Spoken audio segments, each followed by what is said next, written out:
Everyone. Welcome to the first National Heritage Areas Best Practices Call of 2021. My name is Sarah Lyle, and I am Director of Interpretation for Arabian Mountain National Heritage Area, and we are outside of Atlanta. So today's call is going to be a little bit different than what we usually do. We've got a few scheduled speakers, but we really just want to have an open conversation about how you are kind of looking forward at 2021 in terms of your programming, your partners, your volunteers, just as we continue to kind of evolve through the pandemic. So that's what we're going to be talking about today. And so I hope that y'all will share and kind of engage in this conversation. And so we're going to be talking about kind of, we want to hear from you if you've done any virtual programming and how that's gone, or if you're planning any virtual programming. We want to hear about how you're approaching any in-person events that you typically have every year, and how are those changing? Are they canceled? What you're doing. We're going to talk a little bit about what's going on with your volunteers. How are you engaging them in a socially distant way? We'll also be talking about our partnerships and how we are supporting our partners, or how any of those things may have changed in light of the pandemic. And then if we have time at the end, Heather and Katie and I were talking about this kind of topic of self-care, like how are you actually doing working in this way in 2021? So we want to hear about that. Hopefully we'll have time for that. So like I said, we have two speakers that are going to share just for a brief moment about kind of this idea. And so Dan from Hudson River Valley Greenway, I'm going to let you kick it off for us. Great. Thanks, Heather, and thanks, Sarah, for letting me take the time to talk about our experiences last year and into this year. Obviously, COVID has had a huge impact on all aspects of our operations and our lives in general, and especially on heritage tourism. According to the Museum Association of New York, our state is home to the second largest number of museums in the country, behind only California. So it's a big industry here. The Hudson River Valley was home to the first wave of the virus back in March and April, and subsequent lockdowns and restrictions had a major impact on our partner sites. The NHA was designated in 1996, and it's managed by a regional state agency that has pretty much the same boundaries as the NHA area, designated by Congress. And we partner with the NPS and New York State to provide grant and sponsorships to heritage sites and nonprofits and local governments in the Hudson Valley. I'll give you a little bit of background on our programs and how we've adapted them to the pandemic.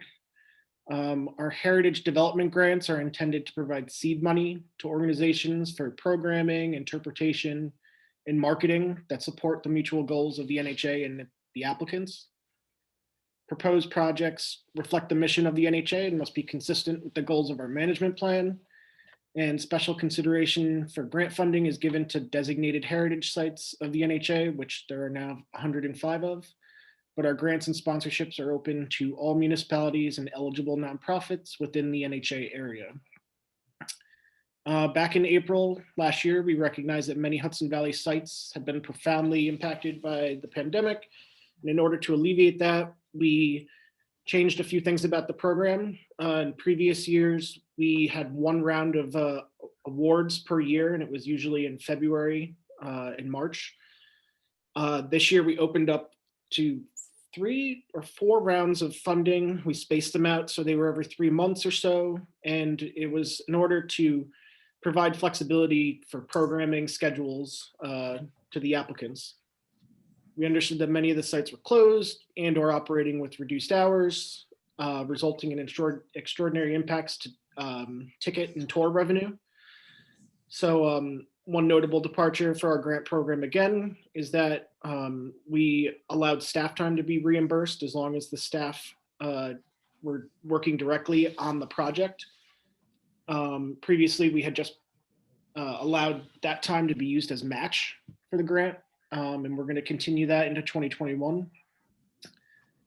And speaking of match, a one-to-one grantee match is required for all of our grants and can be provided in the form of in-kind labor and or monetary contributions. And in fiscal year 20, we dispersed $192,000 through our heritage grants and our state funded programs, but they attracted well more than the 50-50 match. They attracted about $560,000 in match. We also started encouraging applicants to focus on creating virtual tours and programming that follows all applicable health and safety protocols wherever the applicants are in the Valley, because there's a myriad of local and state and county restrictions and rules. Our heritage development grants are capped at $5 grand, and awardees can only have one open grant at a time. Similarly, our sponsorships are now focused on virtual events, and staff time can be reimbursed as part of these. Our sponsorships are approved on a rolling basis, and they're capped at $2,500 and are limited to 2 per organization per federal fiscal year. In fiscal year 20, we dispersed $15,000 in sponsorships, and the 11 organizations awarded reported nearly 6,000 hours in volunteer hours contributed to the events. Many of them were pre-pandemic. We still had a few after. We also added a virtual events calendar to our website, hudsonrivervalley.com. And going forward, we're going to try to do everything we can to be as nimble and adapt to conditions as they change on the ground. And that's what I got.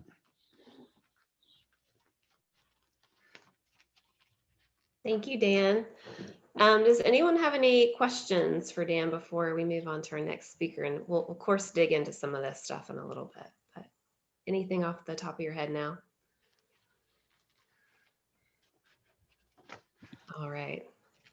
All right, so our next speaker is Mira Cardenas from Greenway Partners. I have to remember which one she's from now. So Mira is going to share a little bit about some programming changes. Hi, everyone.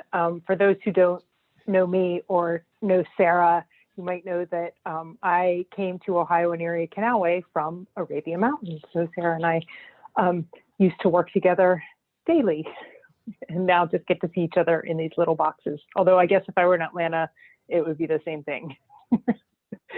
So I want to recognize that Amber Jeanette from Ohio and Erie Greenway Coalition is also on the line there, and she works with, most of you are familiar with Dan Rice, so she works on the Akron half of the National Heritage Area, and I'm in the Cleveland half of the National Heritage Area. And I'm going to share with you a couple ways that we pivoted here, and then see if Amber has anything that she wants to add to that. I'm always scared when I do this that I'm like sharing the right window.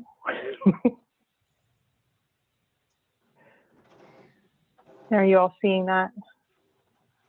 Okay.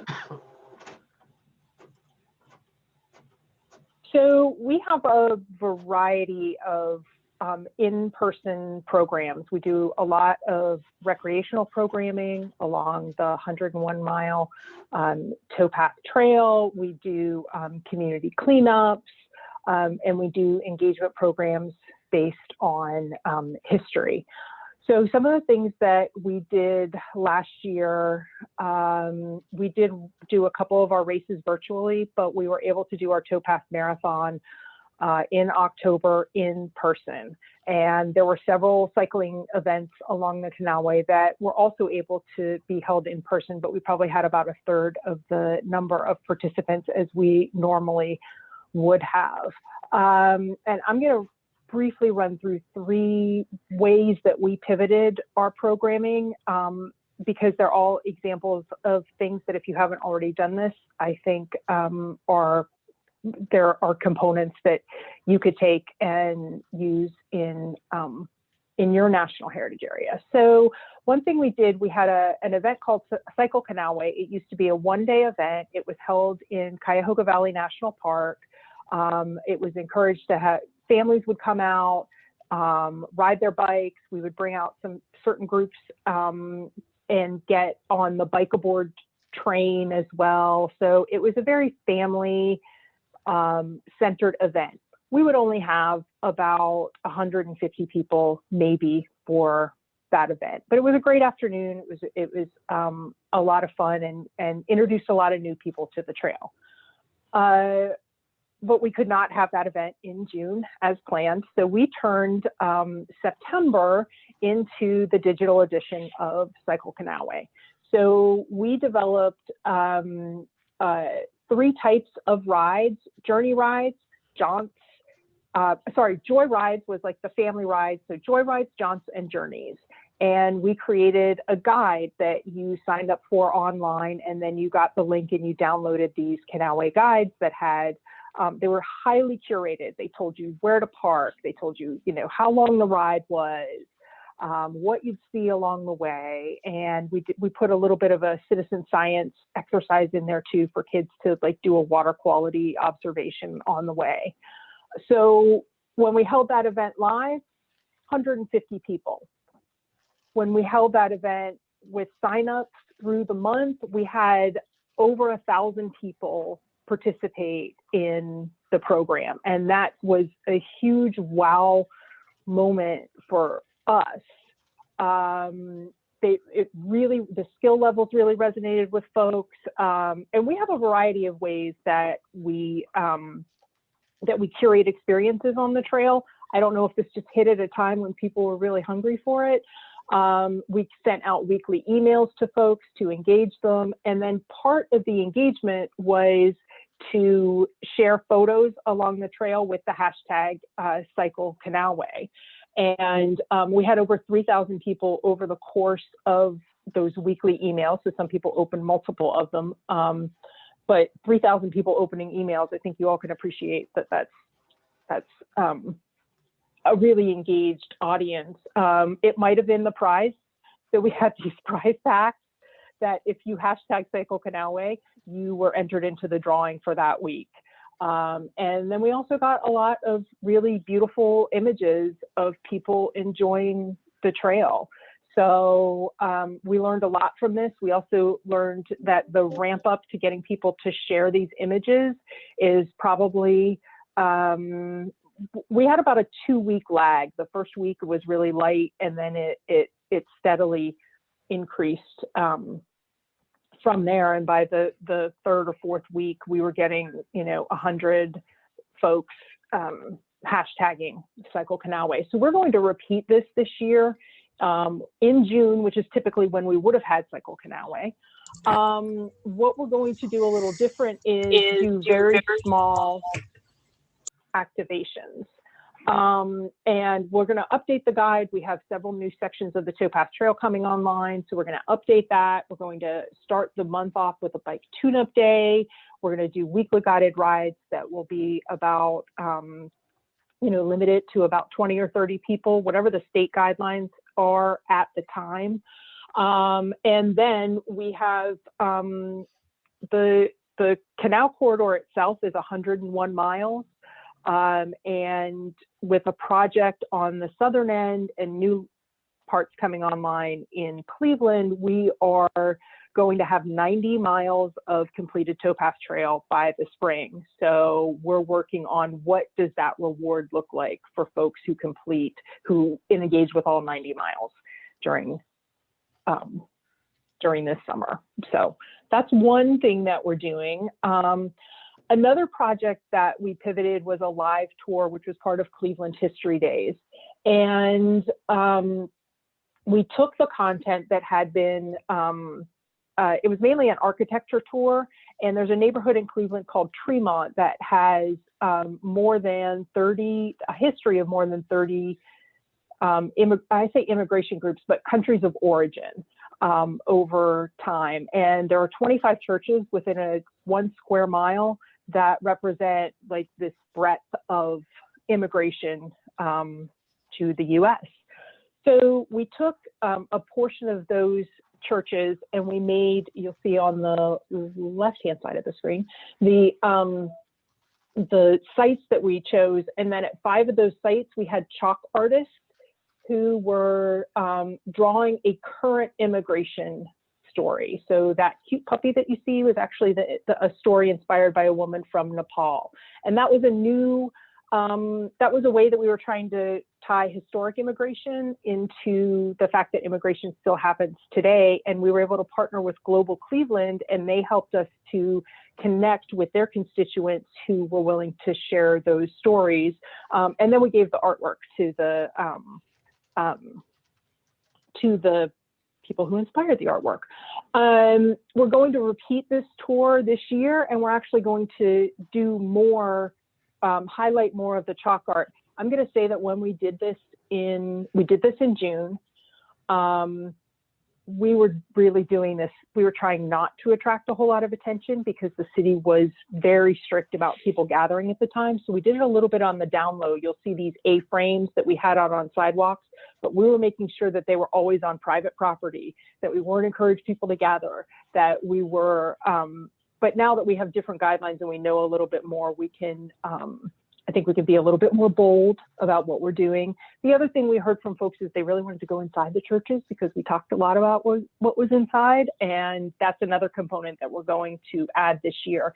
Even though we're not going to run Cleveland History Days, we're still going to continue this event because it had great community support, and I really liked it. And then the third program I'm going to talk about is called Take a Hike. This is actually a grantee of the Ohio and Erie Canalway. This is, as you can see, a very traditional hiking program or guided tour program. What makes it a little bit more distinct is that with each tour, they have 1 or 2 costumed interpreters who have a monologue. They're professional actors, and they represent a historic character in addition to being guided around by a guide. Very successful, very well received, featured in, the New York Times 36 Hours in Cleveland. And over the course of the program, it is a free program, and over the course has had over 38,000 people attend. So they pivoted to the virtual world very, very quickly. They completely recorded the tours. They even had the costumed interpreters come in and they videoed them, but they used a technology called MapMe, which is an open source technology, and it looked very much like an app. So everything on here was created, the map was created, the stops were created, and every time you hit a stop, you had recorded audio and or video. But we didn't have to create any special app. It just ran through the website on your phone. So incredibly successful website hit, over 50,000 people, unique page views to the website. 60% increase in Facebook engagement. They actually added 8 new characters and 4 new tours. And then with the success of it, added a component where you could donate $25. The smart thing they did was they didn't release all 12 tours at one time. There were 3 tours a month. So once the month was over, that tour was gone, unless you donated $25, and then you had an access pass to access all the different tours. So that created a little bit of urgency around some virtual programming, and didn't just mean that all the tours were out there all the time. So this year, they'll also launch the digital version again, but we'll have, as things possibly through the summer lighten up, they'll start to do more in person. The idea behind this was to not poach the heart of the program, which is in-person tours, but still be able to engage and offer that to folks through the pandemic. So Amber, is there anything that you specifically wanted to share? Stop sharing. Thanks, Mira. No, I feel like we were very similar to what Kanawha Partners did. We kind of asked ourselves not only if we could, but should we? So a lot of our programming, we really ran through that filter. One of the things that worked really well for us here is we had a Cleveland Clinic doctor on our board who was able to work with us to look at the county's health department guidelines and come up with really strategic ways to social distance, to make sure we were following all the guidelines. Because while we were able to have most of our events, we wanted to make sure that participants, volunteers, and staff, everybody felt safe. And additionally, I'm sure as everybody else has done, you had some in person, you had some virtual, but I think the real exciting parts were when we did events that were hybrid. So sometimes we would have a bike ride that would be someone in person, but you could opt out to do a virtual component. And as part of our lessons learned for this year, we found that there was a real desire for virtual rides. People were able to participate from different states and different cities. And we think that there's a real opportunity there for people who are engaged with our organization to participate in a different level when they can't physically be here. So while it was very challenging for 2020, I think we've opened up our minds to different ideas and how do we engage people who aren't physically here to participate. Thanks for having me.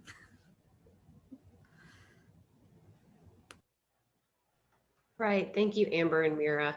And I just want to echo that that same thing is that, it's forced us to think about our programs and how we connect with our audiences in different ways. And it actually, some really great stuff has come out of that. So thank y'all for sharing that.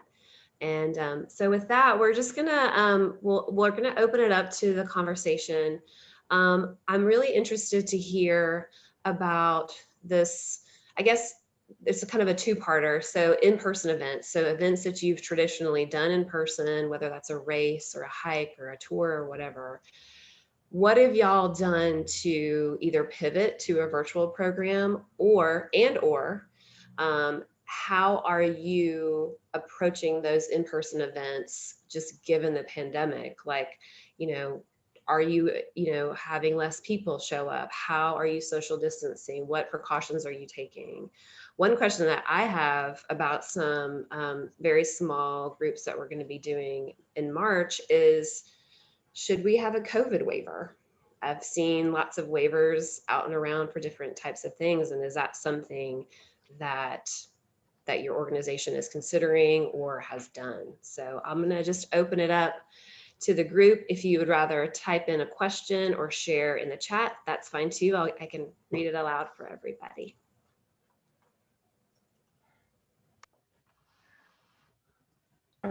I guess I can chip in. Hi, I'm Vanessa Sullen. I'm the admin at CALA, the Cashel-Poudre River National Heritage Area. We call it Poudre Heritage Alliance, but it's CALA. So some of the things we did in 2020, we did a hybrid board retreat. So some of our boards showed up to a very, very big room that housed very few of us, and some didn't feel it was safe. And so we're on the Zoom call and we put them up on the big screen, and it was interesting curating a hybrid event that I'd never done before, but it actually worked really well. And we got really good board engagement, and they were all able to see and communicate and talk out things that were important to them for this following year. We ran a grant system that was originally supposed to be in-person panels, in-person communication from Native women talking about the 19th Amendment and the right to vote. And how, even though the 2020 was, oh, everyone got the right to vote in, 100 years ago, it wasn't true. Natives didn't get the right to vote for a few more years. And we transitioned to do it web-based through Zoom and actually got a much higher involvement than we probably would have gotten in person. We managed to get out nationally, and we actually hit the Smithsonian Magazine. And we managed to have about 200 to 300 people watching live. And since then, we've had several thousand watch the video that's been posted. As you guys were talking about, like taking a hike or doing things like that, we actually have a program for our students that came from various sources where we had created curriculum for students to go to various parts of our area and do field trips, and we would pay for the bus, and we would cover the cost of, volunteer hours essentially to teach them about the river or about historic sites. And there really weren't any buses once COVID hit. So we created an online, which we called SOLO, which is an acronym, which Lyndon will be mad that I forgot. But we actually worked with teachers to create a curriculum-based online, like one is for 4th, 5th graders, one is for 7th, 8th graders, where they could take walks with their family. And that's actually going to be implemented now in the spring, because Colorado, no one wanted to be doing that in the middle of December when it was freezing out. So we'll see how that goes. But yeah, no, we've definitely had lower volunteer engagement. We've tried not to. We've tried to keep things going, but it's been hard because we tend to do most of our events in person. At least we did until COVID. So.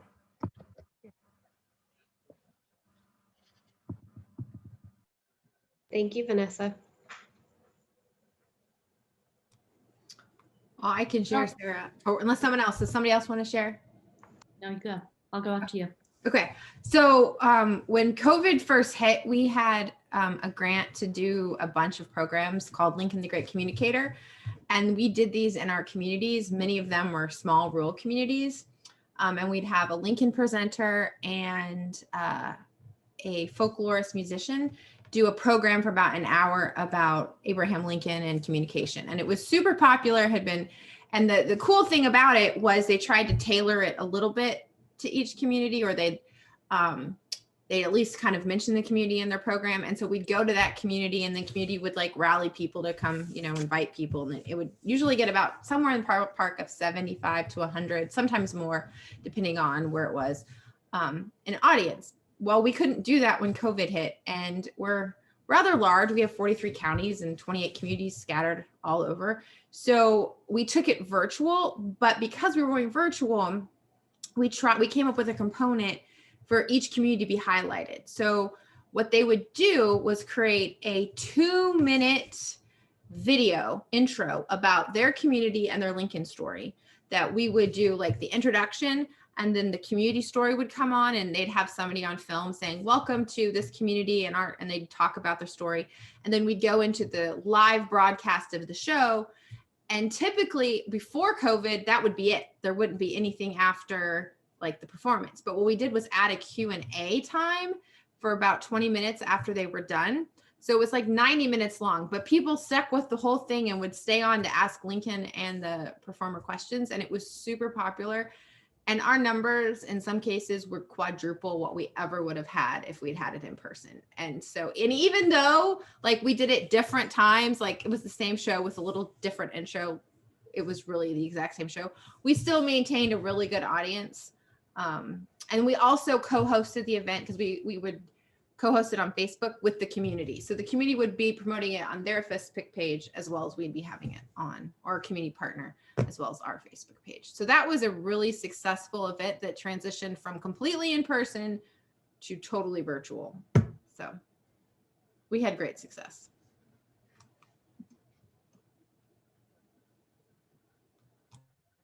So I'm going to share one adaptation. I'm from Schuylkill River Greenways, which is on the Schuylkill River in Pennsylvania. And all of our programming is outdoors. We have a trail, and we do the river trail here. We held all of our programming this summer in an adapted way. But in particular, I'll tell you about our Schuylkill River Sojourn, which we've done for 22 years. And it's a 7-day kayak trip that starts in one county and goes through 5 counties. And we usually get about 200 people, and about half those people do all 7 days and camp out every night. It's a little crazy. Instead of offering that, camping was out of the question this year. We waited till the end of the summer to see if, things would go away. But instead of the 7-day sojourn, we offered a hybrid, and we had 3 days of limited kayaking only during the day. That was 25 people a day, with all of the social distancing, and we had to hire 2 shuttles instead of 1, so nobody would sit next to each other in the shuttle. We did have a COVID part of our waiver. We added a paragraph into the waiver about COVID. And we had those sell out, 25 people each day. And then on either end of that week, we had a virtual aspect of it, which we hired a producer to make like really high quality and make it a virtual sojourn. He did a beautiful film about the sojourn and had one of our staff members filmed going down the river, which was really cool. And then he did interactive things like sort of this game show thing. We had about 100 people participate in that, which is about half of what we usually get. And it was very well received. Certainly not the same thing as the real thing, but people were dying to have something at that point, and it worked out pretty well.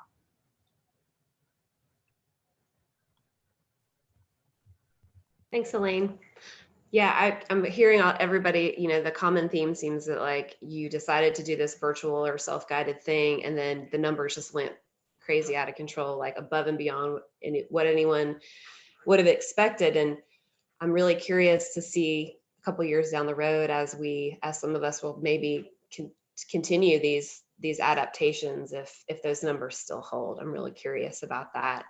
At Arabia Mountain, we in the fall, we have these yellow daisies that bloom, and they're spectacular.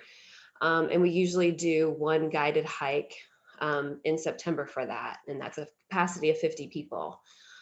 This year, we decided to open up the whole month and just encourage people to hike on their own. And all they had to do is send pictures of themselves on their hikes. So they hike 3 different mountains throughout the month. And it was incredible. It was the same thing, like 50 people went to over 150 people that were participating. And as Mira mentioned, we received all this great content from them. Like we got all these beautiful pictures of people enjoying our outdoor spaces. We put a little checkbox on the form that they filled out to submit them to say like, hey, can we use these? And most everyone said yes. And so that was really wonderful to see. And so for us too, we're going to continue to do it that way. So it will be interesting to see for us if it was just people being able to do it on their own is what they liked, if it was because of COVID, or if it was because of how spectacular the flowers were this year. I'm sure it was probably a combination of everything. So yeah, I just wanted to share that. All right, anyone else want to share? Sarah, to answer or to give my input on your previous question about waivers or other requirements for events, at least the way we're thinking at National Aviation, which is in West Central Ohio. Ohio is different than some of the other states across the country, is that we're looking to Tourism Ohio, which is our state agency, and Ohio Travel Association, which is the sister tourism advocacy membership group that partners with Tourism Ohio to provide that guidance. So we know, because we talk to them all the time, that at the board level, they're having those conversations now about would you have a waiver? Would the governor want a waiver at this number of people? We have air shows, we know, but we also have amusement parks. It covers everything. And so I think that our attitude is that we want to be consistent both across our region and across our state. So we'll follow the guidance that comes down from them. They're talking about waivers or also vaccine proof, like, those little cards you get.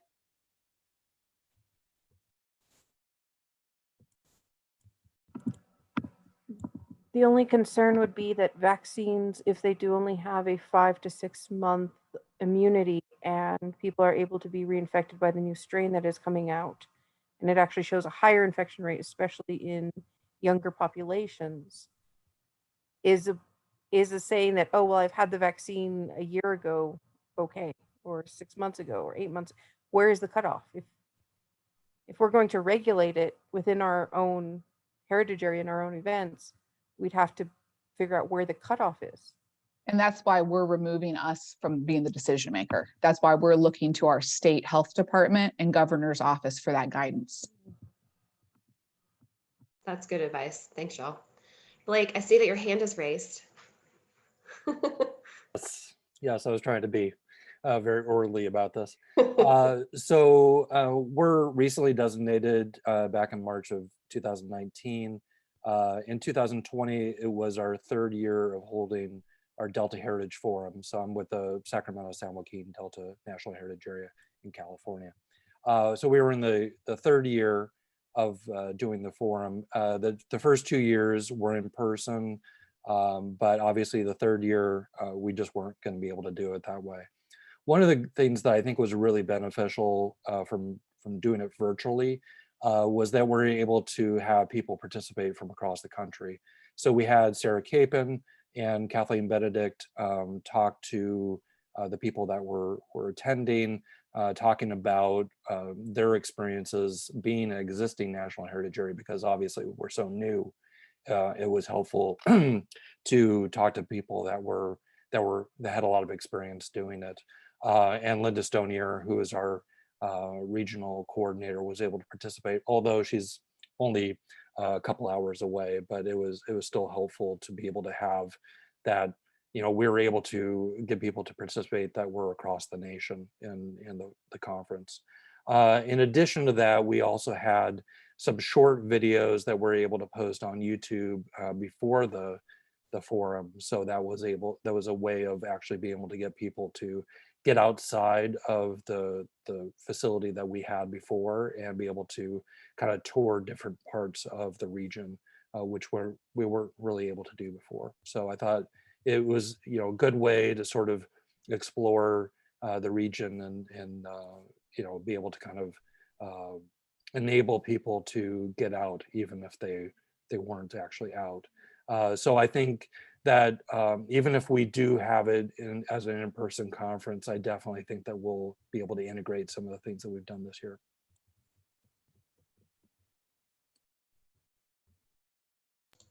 All right, thanks, Blake, for sharing. All right, so another kind of topic in this conversation that I'm curious to hear about, and I feel like someone did mention it briefly earlier, but I forget who, so I'm sorry. But how is your relationship and your engagement with your volunteers going? How has that changed or shifted, or has it? So really curious to see how COVID is affecting your volunteer base.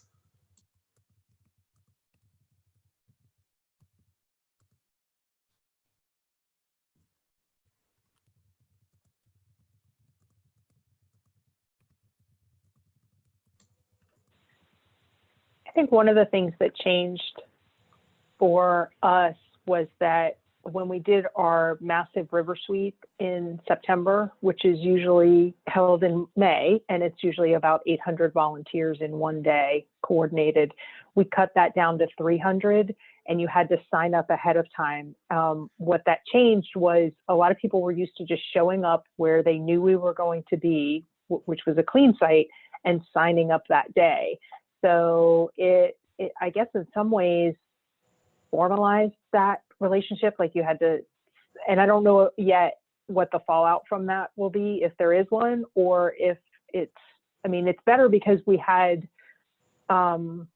people signing up online. We used, I think, Sign Up Genius, maybe. It's the one that all the soccer moms use. And we also put our waiver online, so there wasn't any, you used to arrive and sign the waiver for the cleanup day. Then people were actually disappointed that we had so many limited spots, because they were used to being able to volunteer and we had to turn people away. So that was, you don't want to turn somebody away who is identifying with you and willing to give of their time. But we're looking for, we're going to run it again in May. We're probably still going to keep numbers again, like both Amber and Mackenzie said. We're following what the state of Ohio says is allowable, and we're not going to put it on us. So we'll probably still be in those limited numbers, but it's an experience probably. I don't know if that helps anybody. Thank you, Mira.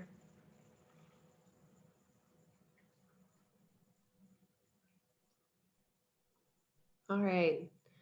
All right. So what about your partners? Have you needed to step in and support them in different ways? How are those relationships different now? I mean, for Arabia Mountain, one of our partners is a nature preserve, and the county basically said that their staff was going to work from home. And so the increase of recreation at the site and no staff there, that was really challenging. And we had to do some lifting on their behalf in terms of messaging and things like that. We had another partner who it's a Trappist monastery. And so that's a community that's very vulnerable, and they shut down. They're completely shut down. They've closed off their visitor center, their means of supporting themselves through their gift shop. And I do know that they got some support for their employees. So I'm just curious to see how are your partners doing, and how has your organization been able to kind of step up and help them during this time? This is Brandon Johnson from the Blue Ridge National Heritage Area. We work out of Asheville, North Carolina. And we don't produce live events as such. And we do have some volunteer involvement, but not really. But we do most of our work with partners. So our two main programs are the Blue Ridge Music Trails and the Blue Ridge Craft Trails. We're focused on the culture of Western North Carolina. So as you can imagine, last year, our music trails partners, which are largely events and venues, were fairly well decimated. And so we worked with the North Carolina Arts Council, who's our partner in the Blue Ridge Music Trails, to do a series of 3 trainings and workshops with industry professionals in music, venue owners, people who were making the switch to digital. So we had one that was focused more on events and venues, some that talked about social media, ways to be out there, and then another one that kind of looked at ways to pivot and come up with unique ideas. We're working now, we want to do some more of those, but we're planning a listening session with those partners just to get all those people together and see what they actually need and how we can help. Interestingly enough, the Arts Council's worked with us and showed us Jamboard, which is is a Google app.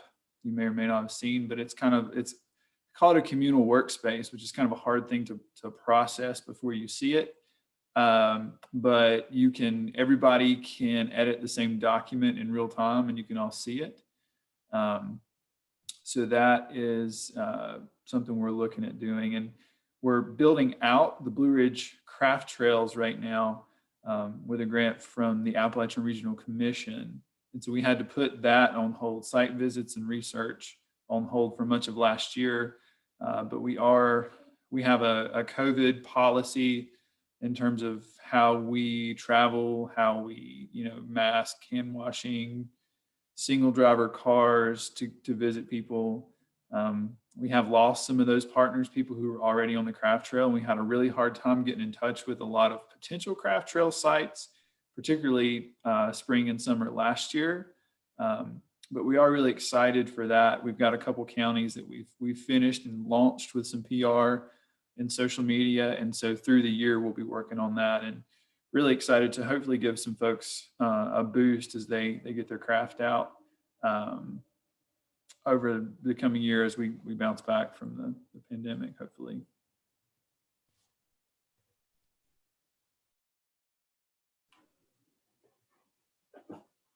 Hi, everybody. This is Sean from the Motor Cities National Heritage Area. I'm impressed with pivot after pivot after pivot that I'm hearing. It's just amazing that everyone's adapted so well. A little bit of what happened here at the Motor Cities National Heritage Area. Our partners were devastated too, our museum partners, and closed down. They're only open limited now, and it's not getting any better anytime soon. So we, a lot of our partners were unable to complete grants that we had awarded them in 20, fiscal year 20. They couldn't complete them. And so we were able to give them an extension to the end of our grant period, which is this year, 2021, the end of our grant period and our authorization, coincidentally. But anyway, so we're really in one-to-one conversations with them, one-on-one, what's going on, how can we help? We did an immediate outreach back in April, I believe it was, to talk about how we could help them put some of their assets online. But there wasn't even a huge appetite for that because they just didn't have people going in. Many of them are very small museums without a big staff to begin with. So we found our attention turning towards internal projects more this past year, partially because we already had some in the works. They were construction projects, which were able to continue despite social distancing. So once contractors could go back to work in the spring, we were able to complete both our highway signs that say welcome to the Motor Cities, and also a park that we dedicated and worked in partnership with to memorialize the 1932 Hunger March and the creation of, well, it wasn't part of the creation, but it was, I guess, a seminal moment before the UAW was formed in 1932. So we completed that park with our partners. We did have one event, and that was the ribbon cutting for that park. We did have people sign in and sign a waiver as they came in and socially distance. And we only invited X amount of people per square footage of the park. So everybody behaved themselves. There's pictures on our website of people cutting a ribbon, all wearing masks. And then another thing that we dug into differently this year, was diversity, equity, and inclusion. And so what has resulted from that is dedication of funds to a page we're going to develop, One Story, Many Voices, where it's going to collect more of the history of auto than we have previously. So we have a lot of cultures who moved to the area to work in auto, as many of you are aware, So we have one project up here already called Making Tracks, the African American Experience in the Auto Industry.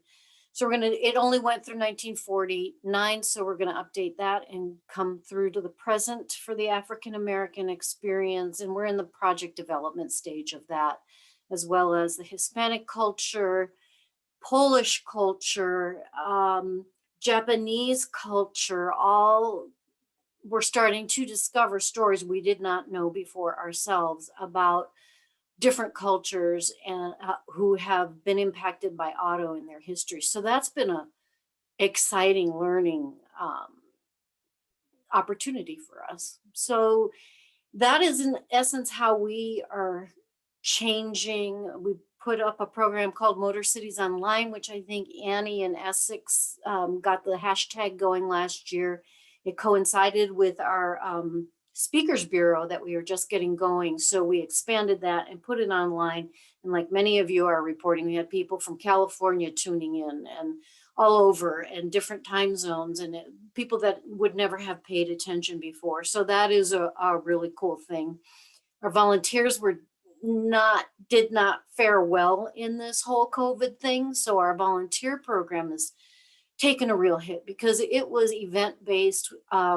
We would go to auto shows and do a educational piece on the heritage area with our volunteers. And of course, there were no auto shows last summer. So that is a season up here of activities. So that just kind of had to completely go by the wayside. So it's a day-to-day thing for us, month-to-month thing, quarter-to-quarter thing.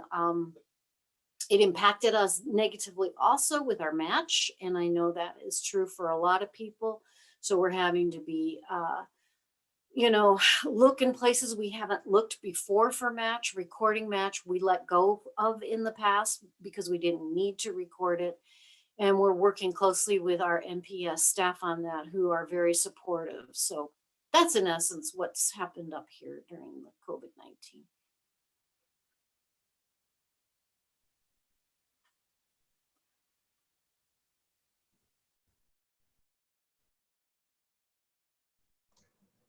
Thank you, Sean. All right, so we got about 7 minutes left, and we'll continue to keep it open in terms of topic, but I do want to throw one more in there just to share, since these are unusual times. But how are y'all doing? I'm looking at all the boxes and I can't tell, like some people it's very clear that you're at home and some it's very clear that you're in the office. But how are you guys doing? Are you working from home? Are you working from home and schooling from home and taking care of your cat from home? Like, we just want to kind of check in and see how we're kind of doing, where like for me, I feel like the walls of my personal life and my professional life, like it's all living under this roof right now. So how are we dealing with that? And if you're back in the office or if you've never left, we'd love to hear about that too. But we're just kind of curious about that piece of it because, like I said, it's all kind of blending together for some of us right now. I mean, I'm working from home mostly. I go in for a half day once a week if I need to mail out stuff. And I was actually there earlier this morning, but mainly it's these four walls.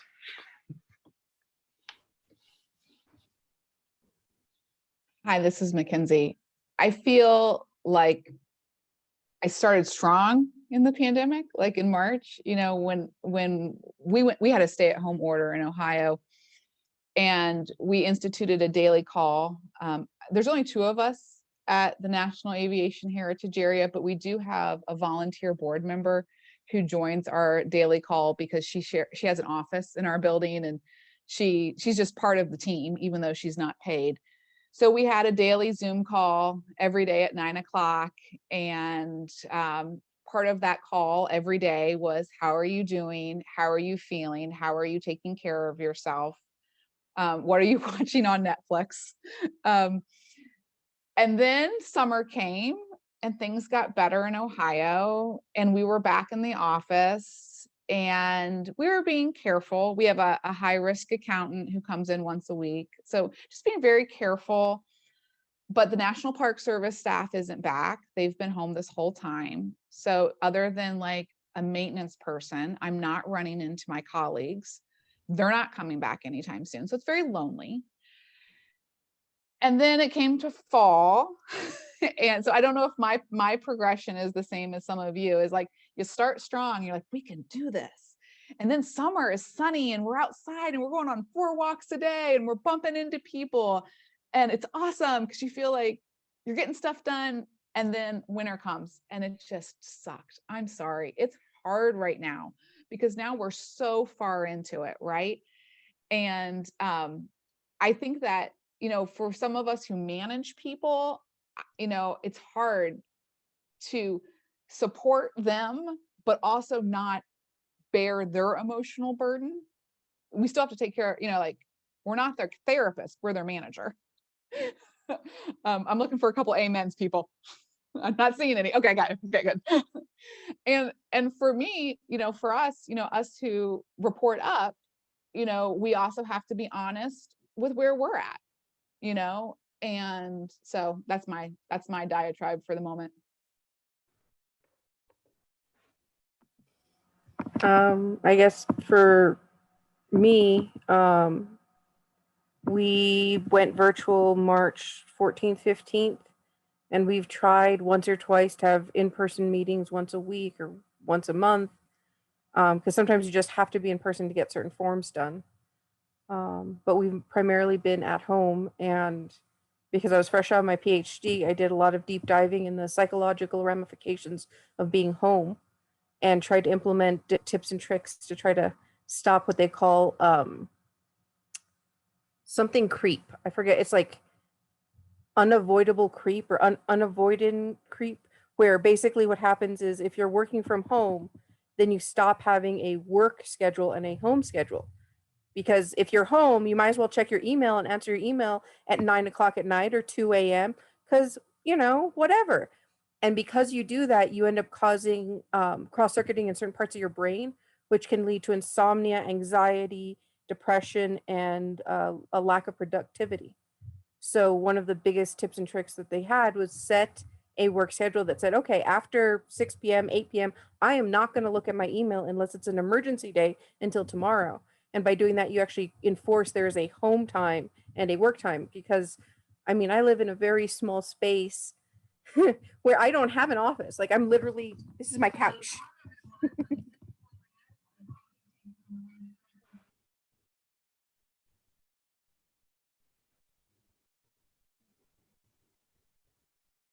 Thanks, Vanessa. I can totally relate to the home time thing. It's like another 5 more minutes like every single day. And before you know it, it's going to be like 10 p.m. And thank you to Mackenzie for sharing that. Yeah.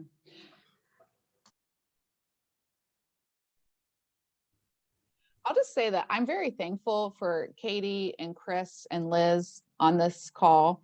If you would have asked me in 2019 between the heritage area and our partners who had the most volatility, I would have said heritage area, because we were going up on reauthorization and they all had all these different revenue streams, and COVID flipped the narrative. We became the stable organization in our region because we already had our FY20 funding. And I want to thank Chris, Liz, and Katie for the communications related to the COVID flexibilities and the OMB guidance to continue salaries, because talk about stress in a COVID, like I'm sure many of us were thinking, are we going to be able to stay as a team?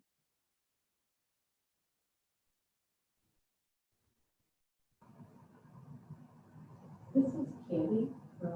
Yeah, of course, happy to always support you guys. And it's so nice to, I mean, I just commend you all. I mean, I know we had one of these kind of open mics maybe over the summer to kind of hear how you were first pivoting.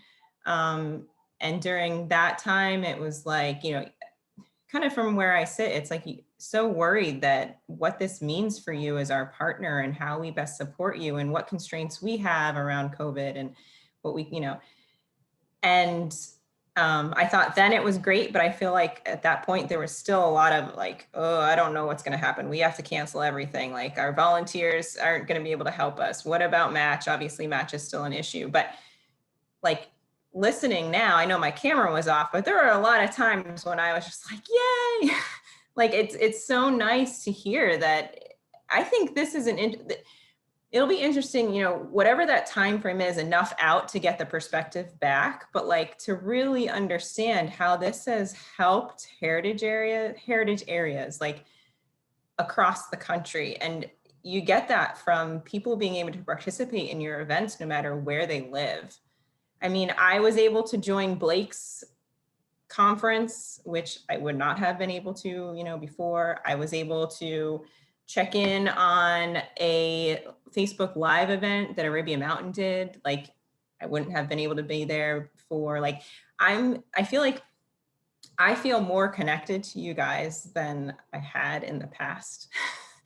And I think that also then helps me to, and probably Katie and the other coordinators in the regions, kind of share then that story more with our own NPS family that we work with directly. I mean, it's just another level, I think, of acknowledgement of people then realizing what you guys do and reaching out then to us to say, hey, maybe heritage areas can be part of this, or hey, what are the heritage areas doing? Like that type of conversation, well, it may have happened in the past. I feel like it's more at the forefront of their mind now. So anyway, I commend you all. I love hearing what you're doing. And I hope I'll be reading more about this in your annual data collection reports. Little plug in there. I have been slowly going through all the emails. So if you haven't received an acknowledgement email from me yet, it's coming, but thanks. Thanks, Liz. I feel like I heard Katie out there somewhere wanting to say something. Katie, did you have something to add? I think I'll echo what Liz said, and We've tried to always share your resiliency and all the work that you guys do all the time, but just how quickly you've pivoted, while also not saying it's easy. So trying to show both sides, how tough it is for raising match, while also that you're resilient and able to pivot and support your communities. So keep on keeping on. Thank you, Katie. Thanks, Liz. So we have reached our hour, and I know that there's a NPS oral history webinar that's starting. So, of course, you guys can hop off to do that. So I just want to thank everyone for being here and showing up and sharing. A quick plug for next month, I'll send us in an email, but next month, our call will focus on Black History Month. So if you have anything that you want to share, particularly around how you might be changing your messaging, your programming in light of this summer's racial justice movement, how things are changing for your heritage area in terms of what you're doing. I know that Sean mentioned that that Motor Cities was doing something because of all of that. So that will be next month. So let me know if you would like to share. It won't be so popcorny next month, but we'll certainly have an opportunity to have a discussion. So thank you all so much. Wish you well and hope the beginning of 2021 is really good for everybody. Bye. And Heather will send out the recording very soon.